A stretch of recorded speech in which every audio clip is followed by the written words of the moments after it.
රටක ජන සමාජය වැඩි දියුණු කරන්න මාධ්‍යයට කරන්න පුළුවන් මෙහෙයත් විශාලයි. දශක දෙකක් පුරා අපි අත්විඳින යුද්ධයට නැවතීමේ තිත තියලා සාමයේ පරවයන්ට පාර කියන Tamanගෙම හයියෙන් දියුණු වෙන්න මිනිසුන්ව පුරුදු කරන්න. අපේ සංස්කෘතිය සදාචාරය සුරකින්න අපේ රට ධර්මදීපයක් ධාන්‍යාගාරයක් කරන්න අවශ්‍ය කරන මානසිකත්වය හදන්න ජනමාධ්‍යයට පුළුවන්. මම හිතන්නේ එහෙමයි.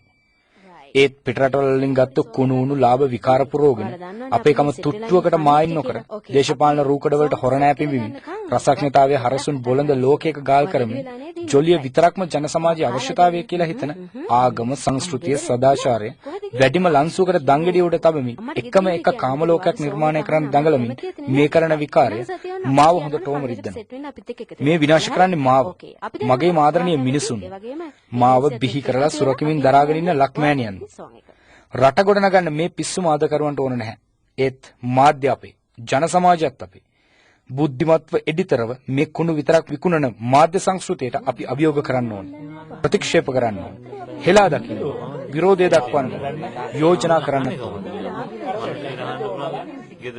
අදාළ චැනලය නොදායි දුරකථනයෙන් විරෝධය දක්වන්න. කීප දෙනෙක් එක්ක එකට එකතු වෙලා දැනුවත් කරන්න.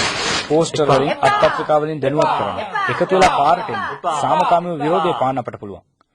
හිතන්න මේ යන විදිහට ගියොත් අපේ තරුණ පරපුර නැත්තර නැති වෙනවා. යුද්ධය අහස උසට ගලවනවා. දුප්පත්කම හැමෝම ගිල ගන්නවා.